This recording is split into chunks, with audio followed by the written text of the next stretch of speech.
Hello friends, welcome to Crochet and Crime. My name is Hazy Baby and I crochet while reading you Australian crime. If you like my content, please like and subscribe.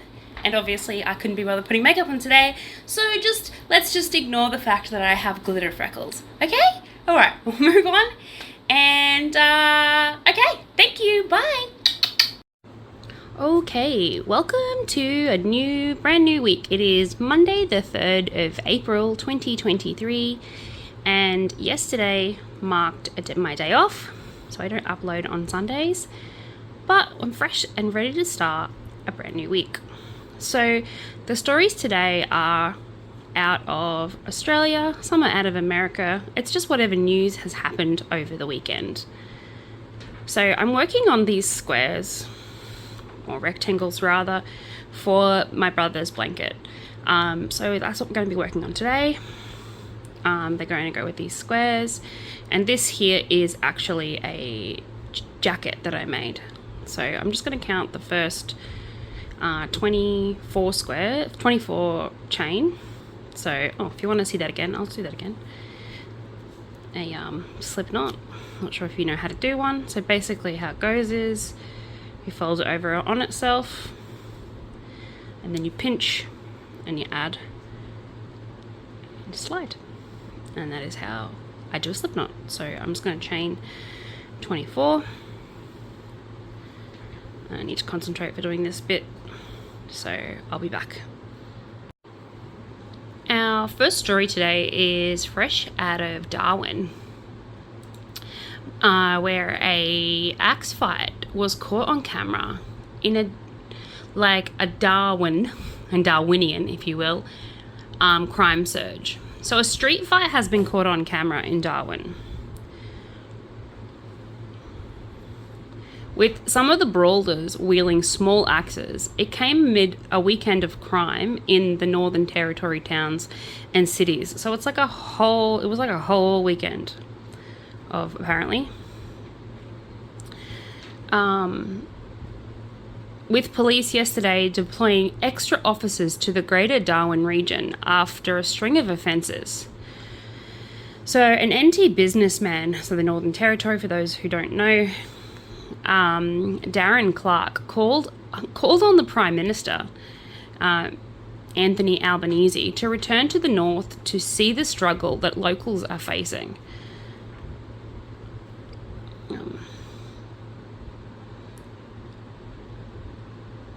If you're listening, mate, this would have been a great weekend to come up, Clark said on a recorded message.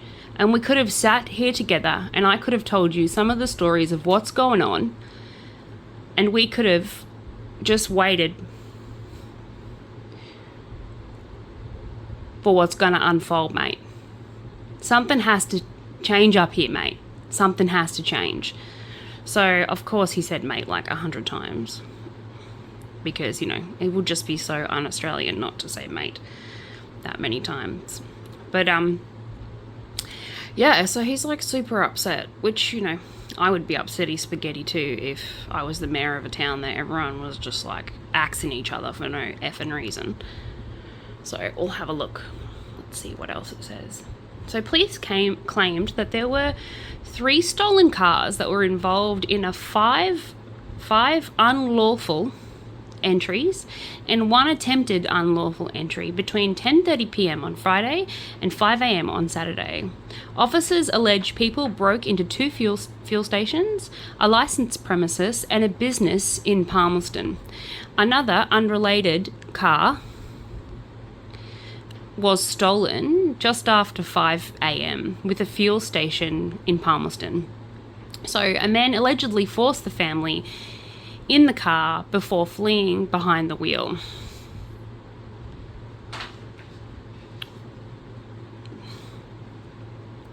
Police claim he was on the wrong side of the road when he crashed into another car, and a 39-year-old man has been arrested. So doesn't he sound like a charmer? So that's the first story today, and it's like I said, this is a crime channel, so none of these stories are uplifting or anything. Yeah. Story number 2 from the weekend is a woman has been charged with the death of a 10-month-old baby in Sydney. So a woman will be charged with a murder after she allegedly tried to drown a baby boy and 2 days later restricted his breathing in Sydney's northwest. So the 10-month-old was found unresponsive at a home in Balmoral Heights about 12:30 on March 21st. So this didn't happen over the weekend, but they were obviously sentenced over the weekend. The boy was treated by paramedics and taken to the Children's Hospital at Westmead in a critical condition. A crime scene was established at the home by officers from Kooringa Police Area Command. I like this one because they wrote it out phonetically, so people like me don't get too confused. So we've got here is 24 stitches, and in this end we've got a group of a cluster of 3, and then the 24 straight stitches, and then on this last one we're going to go another 2 into here so we can turn the corner. 1, 2, and that gives us our cluster of 3 for a turn a corner, and then we're just going to go again single crochet all the way down till we get to the end again. The next day, detectives from the Child Abuse Squad took over the case. Oops, wrong one. And questioned a 30-year-old woman at the hospital. She was arrested and taken to Hornsby Police Station, where she was charged with 2 counts of attempted murder. Police will allege that she tried to drown the baby boy at the Wesley home on March 19th, and 2 days later restricted his breathing.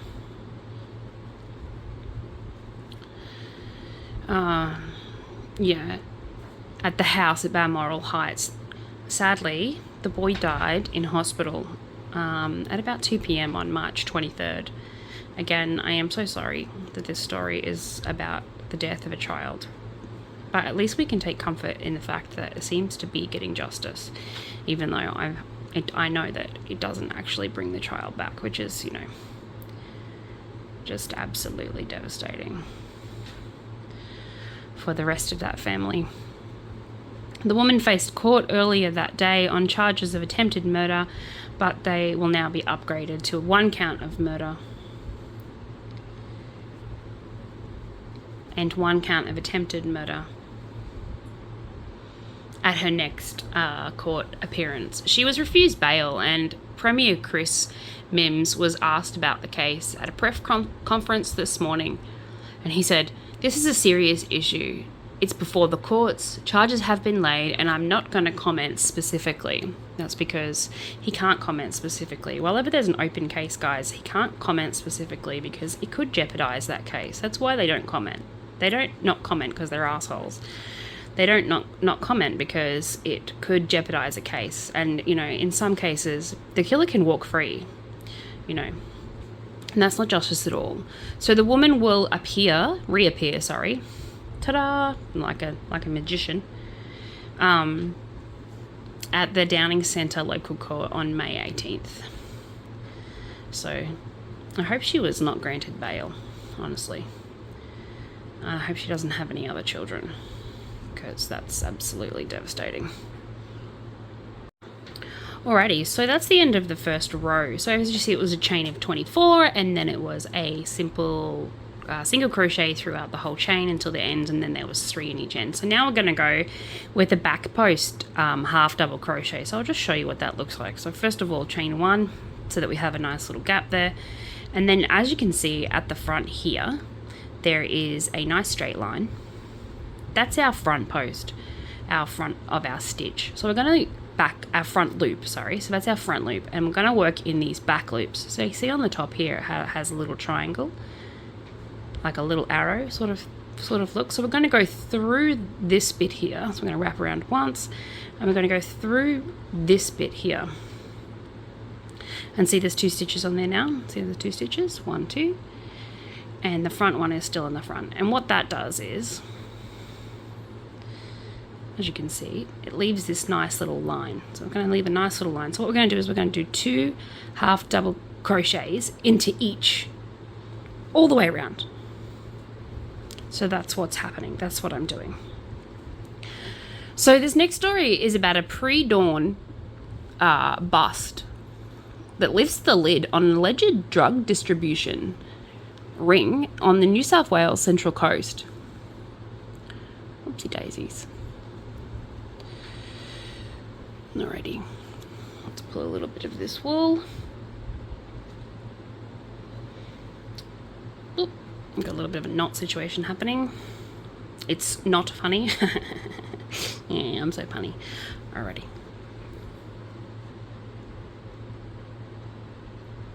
So you can run, but you can't hide. That's the message from the police. You know, such an original message. After sweeping drug raids in the New South Wales Gold Coast. So it's a trail, police say,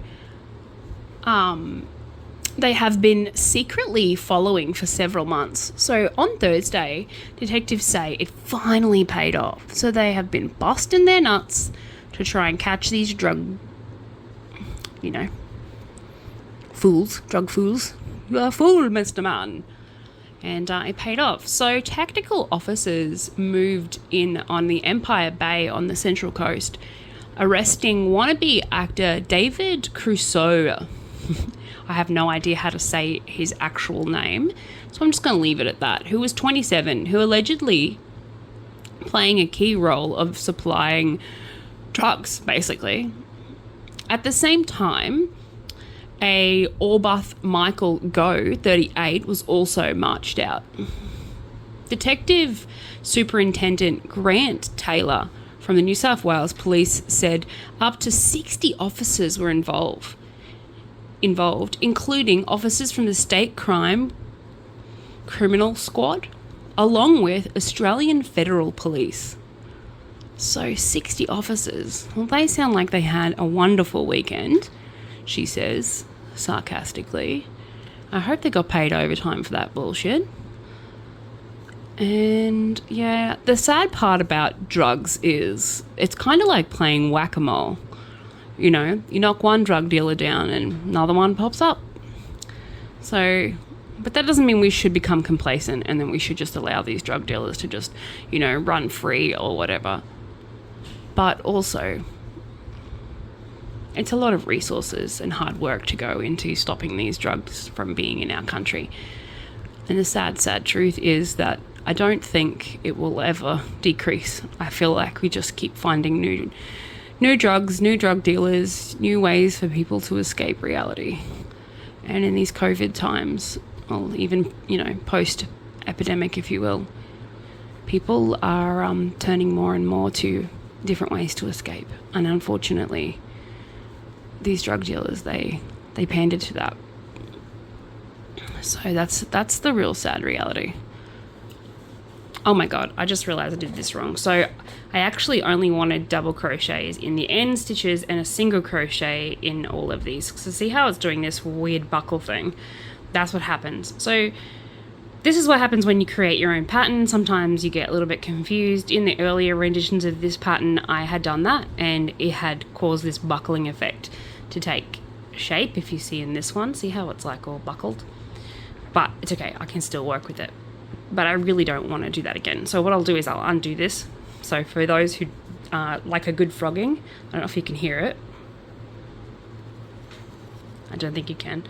But anyway, I'll just unfrog. I'll just frog all that. The reason it's called frogging is because it sounds like a frog when it comes apart. You can't hear it. But it does. So we just want a double crochet in the 3 that are on the end. So the 3 that are in this stitch here, you want a double crochet in those. So this one wants a double crochet. Well, it doesn't want it. It doesn't have autonomy. So, but I'm giving it to it. And then the rest are just single crochets. So I'll do that while I load the next story. So as you can see, that's all fixed. Ta-da! Da-da-da-da-da-da! And yet it's more of a straight line. It's not as bendy or wavy now.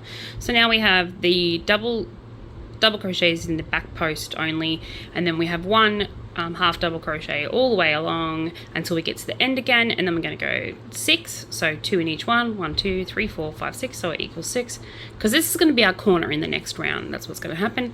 And so now we're just going to work along this side, and I'm going to read to you this next story about a dad who speaks out about his son's terrifying ordeal caught on CCTV. So a Western Australia father is praising his older son for fighting off a man and raising the alarm after his younger brother was also allegedly taken by the kidnapper. So I read this story to you guys a couple of days ago about a boy who had been, an 8-year-old boy who had been kidnapped, and then the kidnapper went back and tried to kidnap the 12-year-old brother, but the 12-year-old brother was able to get free and raise the alarm. Well, now there is CCTV footage of that, which is good because now we have proof. So CCTV footage has emerged of the terrifying moment when the youngster was dragged out of the door by a masked and wigged man who strolled into their home in Merra in the Wheat Belt region. The 34-year-old allegedly returned to the home after he'd already snatched the 8-year-old, James, in the early hours of the morning. He said, "My brother is missing and someone tried to drag me out." So that's what he told 9 News. So what a brave kid. Like, what a brave kid. So in the CCTV footage, you can see the kid is kicking and screaming and, like, absolutely terrified. It is really horrific, the actual video. So if you do want to see it, like, it's not horrific like gory, it's just horrific as in, you know, it depicts violence against a child, so it's obviously going to be devastating. And their dog is trying to stop the attacker. That's I feel like that's the best part about that, is that their dog tried to stop the attacker as well. So he's like grabbing the attacker's foot, he's biting the attacker's bum. I think that's probably has something to do with the 12-year-old being able to get away, was his dog. So I think we can be thankful for dogs. I'm always thankful for dogs. So if you see here, that was our last one. So that's the double, and then we've got 1 2 3. Sorry, that was our single crochet. So we've got 1 2 left, and then in the back of these two, we're going to go that double again. So 1 2. Oh, these are tight in the corner. Tight. Cool. Yes, my daughter watches a lot of Brooklyn Nine-Nine, and therefore I sound like Jake Peralta sometimes. 1 2, and so we have a total of 6 double crochets, and we're just gonna, into the top of the first one, slip stitch, meaning tying it off together. And again, this is tight, and it should be tight, and voila. So that is our second row. So looking at this again, that's this row here. So now we're going to do a strange thing, and we're going to create this roped row.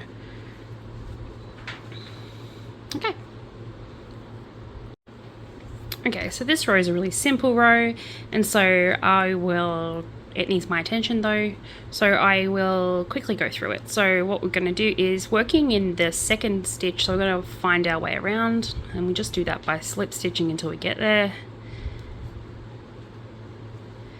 I'm going to work in this stitch here. So this is the first stitch or the last stitch of those double crochet clusters, and we're going to chain 4. So 1 2 3 4, and then we're going to do a double crochet back into that stitch. 1 2, and then we're going to do a nice big long chain of 40 stitches. So a chain of 40 all the way to the very first half double crochet of that 6 double crochet cluster. Double stitches, sorry. So 42. So This story is a story that still haunts this family to today. They are going to give a $750,000 reward to help solve their mum's murder. So it's been almost 2 decades since Newcastle woman Rosalind Ray was found stabbed to death in her home. So, as you can see, that gives you all the way. So if you just line it up, you can sort of guess it, which is what I do. So it probably needs in another 5 stitches.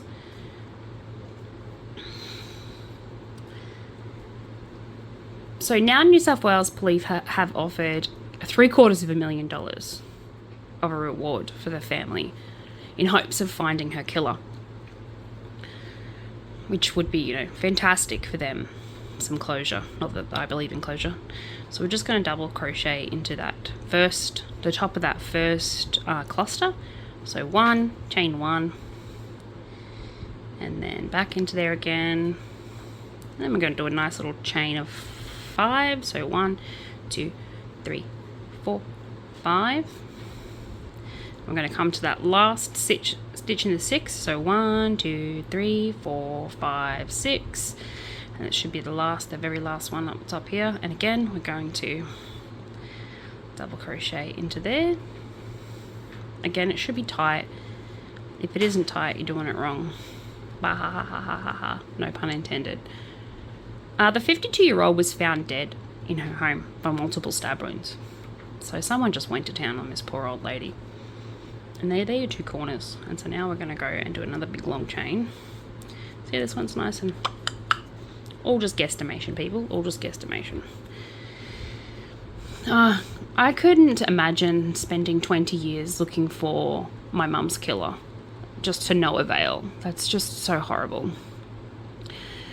So, police officers were called to the Ray home on Lamel Street and Cook Hill on April 3rd, 2005, with concerns for her welfare. So someone had called up and said they hadn't heard from her, and they were concerned and worried that she was no longer, that she was either seriously injured or no longer alive. Unfortunately, she was no longer alive. To this day, no one's been charged with her murder, and her daughter, Mandel, said a reward has, the putting forward of the reward has given her family a little bit of hope that maybe, just maybe, someone will come forward and someone will know something. Someone always knows something. It's just whether that person is willing to come forward and give that family some sort of peace of mind or some sort of semblance of justice would be lovely. But, we live in a world of crazy, so who knows. Okay, now that's that first stitch in that cluster. I'm going to go 1 half double, 1 single, and then again, and then 1, 2, 3, 4, 5, and we're going to connect this to the top of that first chain. So we're going to go 3 up, so 1, 2, 3. Remember how we did a chain 4? And we're going to connect it to the very top in that 4th chain. I'm going to slip stitch through. Oops, try again. If at first you don't succeed, pick yourself up and try again. Dust yourself off and try again. Oh, okay. So, ta-da! As you can see, that's nice and loose. So that's a really strange row, but I will finish it and show you the next row, which will tie it all in together. And that row is this one here underneath. See that one underneath there? That's that row. So yeah, awesome. And we'll move on to our next story, which I think is actually not a story out of Australia, but a story out of America. So this story is out of Florida, and it's about a missing toddler who was found dead inside an alligator's mouth, which is actually super, super sad. So before we get on with that, I'm just going to start this round. So again, you want to slip stitch into the space. And as we can see from this round, it was a cluster of 3.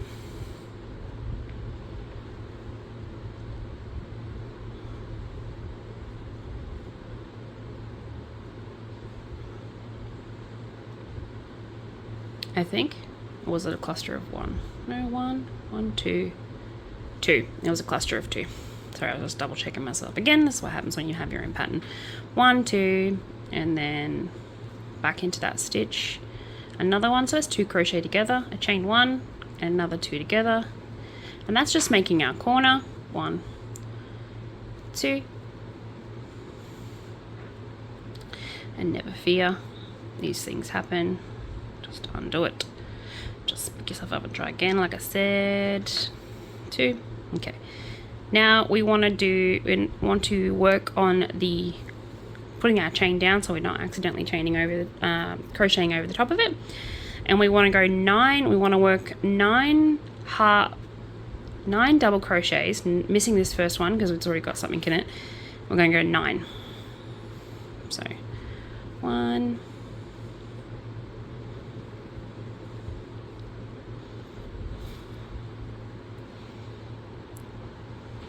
'Let's try that again.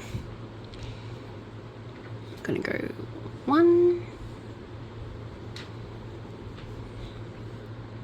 And then once those 9 stitches are done, we're gonna pick up that loose chain from the previous round and we're gonna hold it all the way up here. And we're gonna go 3 crochets over the top of that chain into the next 3 spaces. So over the top of the chain, I just get it out of the way if you want. Pop it flat along there and do 1, 2, 3. And then we're going to pop this chain away again because we want it to be at the front again. So it gives us this lovely chain at the front, 3 over the top, and then we're going to go and finish these 9 stitches off. It's okay if there's like 1 stitch left over here. Sometimes there is, sometimes there isn't. Just depends if I didn't count correctly before. But yeah, so I skip this one obviously because it's already got 1 in it. Okay, moving back onto our story out of Florida. So a missing boy was found dead on Friday after authorities say they discovered the 2-year-old's body inside the mouth of an alligator in the St. Petersburg in Florida. The boy, Talon Mosley, was reported missing after his mother, Pushin Jeffrey, 20, was found dead in her apartment on Thursday afternoon with multiple stab wounds. So she was stabbed to death and he got eaten by an alligator, sorry. That's just so devastating. So Tanan's father, Thomas Mosley, was taken into custody for both deaths and is facing 2 counts of first-degree murder after this tragedy. Oh, it's just so horrible. So Tyson Mosley was found a few kilometers from the apartment and his mother was discovered stabbed in the home. So police allege that the Dell Homes Park, which is just a few kilometers from the apartment where Jeffrey was found dead, it's just so horrible. With an object in his mouth. So officers fired a single round at the reptile and it dropped the object. So they found this crocodile and then alligator, it dropped the object and the object happened to be this sweet little boy. So 1, 2, 3, 4, 5, 6, 7, 8, 9. See what I'm saying? So there is just 1 left there and I'm okay with it. So we're just going to skip it. It doesn't matter if you actually have a look in the other one. It has the same gap. See? Like I said, sometimes I just get a little bit overzealous. So we're just going to go a double crochet cluster, chain 1, another double crochet cluster in there, and then we're going to work again, putting the chain down so we can get in there. We're going to work 4 double crochets into this bit. So 1, 2, 3, and 4. And then pulling the chain back up again, we're going to work into that corner again. So double together, so we call that one. And then another one,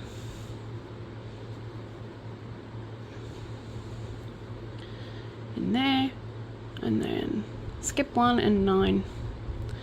So 1, whoops, 2.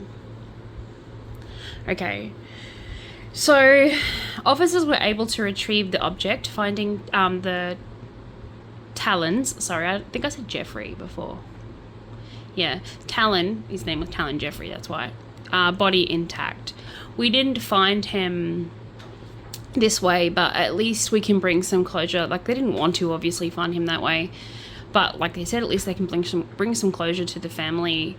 So Thompson was checked into a hospital Friday with cuts to his hands and arms. Holloway said that he was booked into Pinus County Jail with the online jail records showing. Thompson did not want to speak to authorities and asked for an attorney straight away, though it was not clear on Saturday whether he obtained legal representation yet. But he will. He'll get... Everyone has the right to counsel. So authorities say there's an investigation is still ongoing and they have not released any information on Talon's cause of death and how he ended up in the park. And I'd say that hopefully in the weeks to come we will be updated on that. So yeah, it's just absolutely devastating, and I feel really, really sorry for that family. Not only did they lose their daughter, but they lost a grandson. And so, yeah, I'm just going to go and see if I can, like, that's all I have for today. But I'm assuming you guys would like to see me finish 1, 2, 3, 4, 5, 6, 7, 8, 9. So I was thinking I might see if I can find some interesting cold cases or some interesting stories that you guys might not know about yet. Or if you're Australian, you might remember it. So let's just finish off this round and I will find us some more stuff to talk about, because I haven't finished this rectangle and therefore I need more content. Which is, oh no, for you guys. Just kidding. You guys love it. You'd love it. Welcome to the internet. We've got fun and games. And look at that. Isn't it pretty? I like the way it does. It's all flappy. It's all flappy. So let's just finish this. 1, 2, 3, 4, 5, 6, 7, 8, 9. Oh, we have a little bit of a problem here. So there's like too many stitches there. So what I've done is I must have doubled up somewhere. So instead, I'm going to undo this and I will probably skip 1 stitch here and 1 stitch on the side of here, just to give it that little bit of a gap and to bring it in, because I need those stitches to be 9, 3, 9. So yeah, I'll fix it. Just for dexterity reasons, as you can see, I did that. I undid it and redid it, and it's perfect now. All right, I'm going to get to this corner. I'm going to find us some more news and some more content, and we shall carry on. This next story comes out of back to Australia, which is great. And we're going to be talking about the human trafficking jailed in Indonesia, after victims were forced to become scam callers. So 1, 2, 3, just 1 in this corner, and then we're going to work every single crochet on a half double. This is a nice easy round all the way around. So human traffickers have been jailed in Indonesia. This is international news again, after forcing migrant workers, so again Australians, so this is where it comes part of Australia again, from converted call centres. So according to the anti-slavery non-for-profit organisation International Justice, or IJM Australia for short, said it was first convinced in the fight against this new form of cyber trafficking. We urge all the governments across the Asian Pacific to work together to address this and other forms of human trafficking. The IJLM CEO, Steve Bard, said when he was asked by 9 News.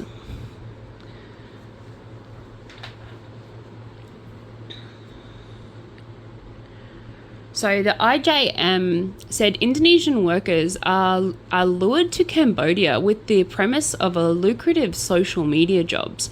And when they arrive, their passports are stolen and they're locked behind a barbed wire fence and punished with beatings and electrocution if they fail to achieve quotas. The work, so she says sarcastically, involved contacting at least 3 foreign targets a day via social media messaging.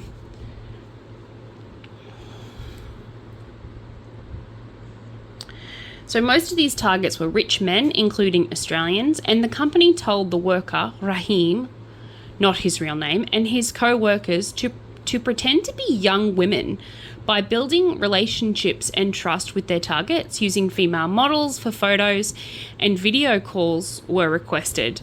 They would invite targets to invest smaller and then larger amounts of money in fake investment schemes. So the scamming industry is estimated to be worth over $17.98 billion, that's with a B, billion dollars, with many of the thousands of workers themselves dedicated to the work and held against their will and not really getting much money, to be honest. So into this corner, we just want to work a single double crochet, a chain 2, and a single double crochet, and then we're going to keep on keeping on. So these traffickers were sentenced to jail terms between 3 to 4 years by the Indonesian court. So don't you love how the Indonesian court will send traffickers, slavery traffickers, to 3 to 4 years in prison, but drug dealers to death. So you figure that one out, because I sure as shit don't understand it. So yeah, the key trafficker obviously is never caught and wasn't caught this time, but they were ordered to pay restitution to their victims.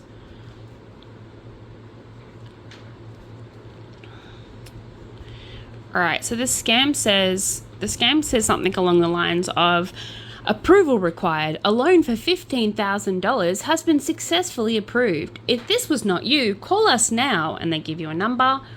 Or it says something like, hi, your passcode for your purchase is 827902. Did you not request this? Then call us. And I must say to people, and it's really, really important that I say this, if someone cold sends you a text message and you don't know what that message is from, or you don't know, don't remember applying for anything, don't answer it. Do not open it. Just delete, block, report, block, delete, whichever way you want to do that. Screenshot it if you want to. Post it on your social media. Get it known. Let it be known, because when people go researching stuff, this is what they type in. And, the reason why so many people continue to get scammed is because we just are not aware of it. We don't understand what's happening. And they target either people that are alone, people that are desperate, or people that are broke, and people that are obviously looking to get a fast buck. So the thing I always say is, if it's too good to be true, it probably is bullshit. And to try and just steer clear of as many crap as you possibly can. So Rahim and his 8 compatriots were rescued from the facility by Cambodian authorities with the support of the IJM in July last year, and Rahim has contacted the Indonesian embassy with another survivor and had connected with the IJM through a relative. So how cool is that? So the IJM and the embassy were then able to reparate, as in get and make sure that they escaped, the 9 survivors back to Batam in Indonesia. So this case is highly significant in holding traffickers accountable, because, you need to be accountable for your actions, Bard said. And the way to start proceeding for Australians from being scammed to being protected vulnerable workers from being enslaved. So, yeah, that's some absolutely interesting facts. Now, I would like to tell you about what happened to me last night. I was almost scammed last night. And by almost, I mean someone attempted to scam me not with great success. Actually, they epically failed. But I'm going to tell you about the story in hopes that you yourself will notice what happens when these people scam you and what to look out for when you're being scammed. Like I said, first of all, it should be a red flag. You should always listen to your gut. If it sounds too good to be true, it is probably too good to be true. And so I will just finish off this row here. I'm going to slip stitch into here. I'll chain another one into here and set myself up for the next row while telling you this story about what happened to me last night. Okay, so as you can see, we're almost there. I mean, we're probably about halfway, but these next stitches are really, really easy. So what I'll do is I'm going to tell you about the story about what happened to me last night.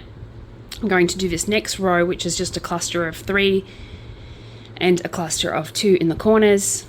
Then we're going to do this shell stitch.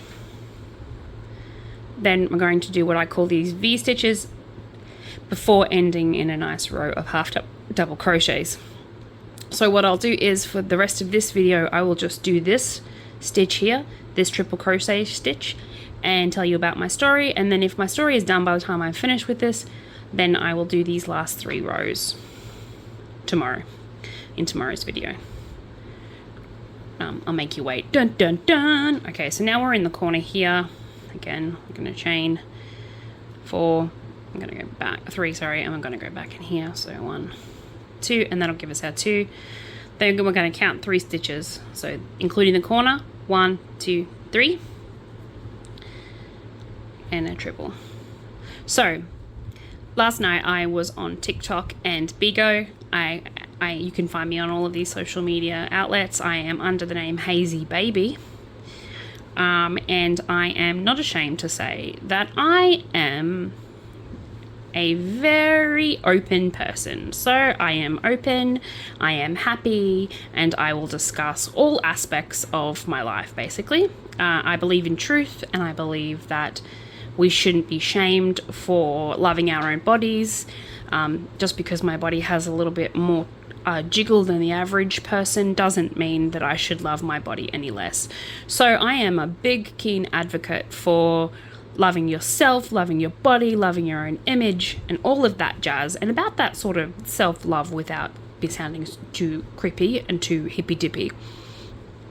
But basically what had happened was I was on a live and I got an inbox, and I got an inbox in TikTok, this one was, and inbox said, "Hello, Hazy Baby. Are you interested in becoming a sugar baby?" And I will admit, I was interested. It sounded like it would be a good plan. It sounded like something that, I thought, why not? After I was talking to this person, they said, "Oh, look, it's got nothing to do with sex," because I said to them, "Yeah, it sounds like a great idea. However, I'm married. I don't think my husband would appreciate being a sugar baby for anybody else." And so he was like, no, I just like to spoil my girls, yada, yada, yada. So I was like, okay, fine. Inbox me, let me know. So he inboxes me and asked for my WhatsApp. So I reported him on TikTok for scamming, because you really can't be asking people for their personal details on TikTok, and really you shouldn't be giving out any of your personal details. Never ever give out any of your personal details, no matter how good it sounds. But I stupidly gave out my personal details because I wanted a cool story to tell you guys. So let's just go with that. I did want a really cool story to tell you guys. I did want a really cool story to tell David, who was my husband, when he woke up. I want to be like, "Oh my God, babe, you should have seen this guy." So David and I have a wonderful relationship in which we are very communicative. We talk to each other about everything. I show him every message that I get on TikTok and Bigo and all of these other social media websites. We have a good old giggle when people send me random DPs. And we laugh about your genitalia. So if you do send me some, that's what's going to happen. I'm going to sit with my husband. We're going to giggle about it. I'm going to report you. Simple. So I gave him my WhatsApp and he said, "What's your PayPal?" And I was like, oh, my PayPal, well, it is this. Now, with PayPal, anyone who has PayPal, if you use your phone number or your email or any of that, it'll all go through, and it's kind of like PayPal is now like a bank, basically. It used to be that you used to send out an email and then you'd get, money would sit in your PayPal for a while, and then it would take 2 days to clear and all that stuff. But these days it's instant. It's almost instant. So, and I run a business, so that business, I use my PayPal account quite liberally. I also have a Square account, which is kind of like, a way for people to pay by FPOS. It just means that I'm not caught unawares. Anywho, back to the story. I was messaging him, and he's like, oh, did the money go through to your bank? And I was like, oh, no, I checked my wallet. It's not in there. And he's like, no, check your emails. Okay. So PayPal will never, ever send you an email first before sending you the money. The money will be sent to your account. You will get an email after it has cleared, and after it has been accepted as non-fraudulent. So they do a fraud check on it. PayPal is absolutely wonderful in that regard, and it is why I use it. It's very hard to get scammed through PayPal itself. So I was thinking, either he is actually going to give me money, and in which case I need to not accept it because it will be money laundering, because there's a way that you can get given money and then they will ask you for the money back at a later date, and then it will bounce, like the check will bounce, and then you'll have to give your own money and then you'll be out of pocket. So that's one way they do it. Another way they do it is they put through a payment and tell you that to get your payment, you have to pay a certain amount. So this is like the favorite one to do. So the email, I opened it up. I didn't unlock it or anything because it was in my spam folder. So again, a big, huge indication that something seedy was happening in my spam folder. And the spam folder said, I read it and I didn't load any of the stuff, but here's a couple of things that will tell you that it's a scam email. Number one, if you go all the way down to the bottom of the page, you will see the copyright. And if that copyright is not the year that you are currently in, it's not a legitimate website. And it wasn't. It was 2021. Number two, PayPal does no longer send just plain text invoices anymore. So that was a huge indication that something was awry. Number three, the person wrote to me in broken English, and the email had broken English in it as well. Now, PayPal is run by people who speak English and who have a whole department dedicated to making sure that their shit is correct. So that was a huge indication. The other thing is, the reason why my Hotmail account smashed it into the junk file was because it was from PayPal itself, spelt P-A-Y-P-A-L, but all lowercase. So when you get an email from PayPal, I'm not sure if you guys know this, but it says service PayPal. So, with a capital P and two capital P's. So the email itself wasn't even from PayPal. Now, I could have gone off on a rant and I could have called this guy out, but actually I thought it would be a really good teaching moment. So give me a minute and I will start this next row and have a little chat to you about what is important when it comes to being scammed. So as you can see, now we're going to work on this row here, which is a double crochet into the corner, 6 double crochets into the space, then a single chain, and then we're going to go, a single stitch, slip stitch into here. So a single crochet. So I'm going to go 1, 2, 3, and then over. Oof, 1, 2, 3. Okay, and then 6. So 1, 2, 3, 4, 5, 6,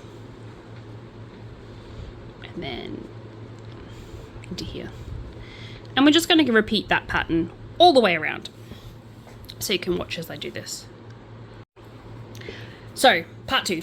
I had to pause it because if I'm going to upload these to TikTok afterwards, and I want to make sure that you can have the 2 parts in the TikTok.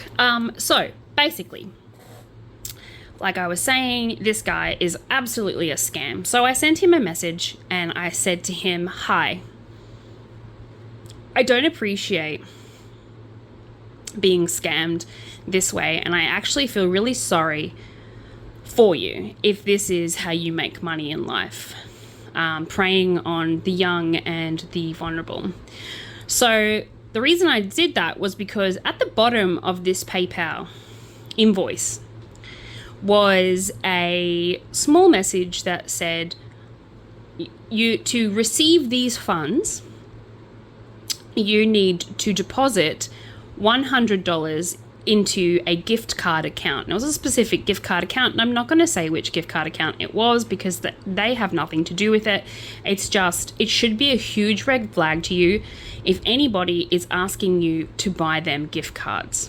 Because if there was a processing fee, let's just play devil's advocate for a moment and assume that there is a processing fee for a large sum of money. $5,000 he was going to give me, apparently. And that's okay. He wants to give me $5,000. I wouldn't have spent it. It would have just stayed in there until it had cleared, and then I probably would have taken it to the police, to be honest. My brother has been burned before. He had someone from another country send him money into his bank account, and he took that money out, and then he put the money back into their bank account because they asked for it, and that's money laundering. And he didn't know that at the time, and luckily for him, he had the bank and the police, he took it to the police after my cousin had told him that that was money laundering. So that's, you know, it all willed out in the end, but it was absolutely horrifying for our family because he was just like, "I don't know what to do."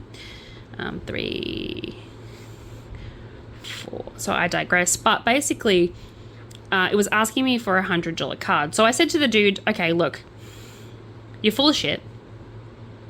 Number one." So 1, 2, 3, 4, 5, 6. And it's absolutely devastating that you would do this to somebody. And I don't appreciate your disingenuousness. And no one asked you to inbox me. And also, I really hope that no one else becomes pretty much ensnared by your bullshit." So he was not happy with my reaction, obviously. And he proceeded to tell me, "I'm not scam, I'm not scam." So all of his messages were in broken English. Now, I'm okay with that. I'm more than happy. I'm not racist in any way. I'm not saying that I disliked him or that it should be a red flag if his English is broken. However, he was trying to tell me that he was American, that he grew up in Albany, that he owned a multi-billion-dollar company, and all of this jazz, this pretend life that he had.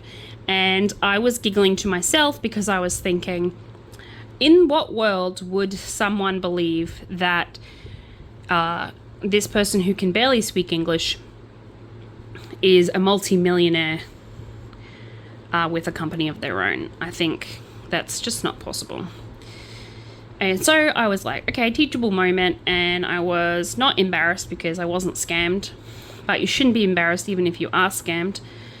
I didn't have $100 to give the dude anyway, so even if I, was inclined to that kind of persuasion, but you just feel so sorry for the people that he does get. So there are people in this world who are easily persuaded by these people. They're falling on tough times. The email looks legitimate. It doesn't really, but if they don't know, like they don't have a small business and they don't work with PayPal regularly, they wouldn't know that this was illegitimate.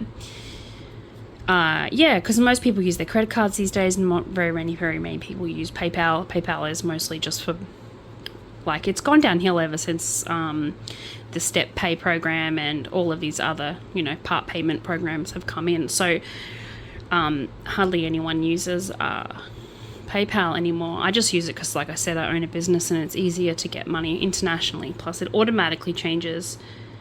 I work for a company called Upwork, which is a 2, 3, 4, 5, 6, an independent company, as a writer and an editor. And so, like I said, I'm a jack of all trades but a master of none. Not yet anyway. Yeah, so there you go, guys. Just be super careful on the internet. Be super careful when it comes to giving your details out to others. Never ever give your details out to other people. Like I said, I was doing mine as a teachable moment. I wanted to show my daughter and I wanted to talk to my husband about it, which was super interesting. And I wanted to have something to giggle over later, which is the main reason why I did it. So it is really important that you just take care of yourself and each other, and that you don't allow yourself to become so entwined with the pursuit of money that you end up destitute with nothing to show for anything. It is, like I said, absolutely devastating that this person did this, and I feel really sorry for this, for anyone that has been conned by this person. So as you can see, there is 1, 2, 3, 4, 5 on this one, and I'm just seeing 1, 2, 3, 4, 5 on this one, and 1, 2, 3, 4, 5 on this one. So my main concern is on this one I have this double thing happening, and on this one I don't. So I don't know what I've done, but it should still work out okay. And this is the thing about creating your own pattern, people. You just wing it. Okay, so I'm going to finish off this round, and then I'm going to leave this for tomorrow. But that was our lovely, lovely day, and I thank you all for coming to my channel, and I hope to see you tomorrow. Be careful, be loving, be wonderful to each other, and yeah, just be good humans. Just do better. Okay. From one Australian to another, have a wonderful day, and I'll see you tomorrow.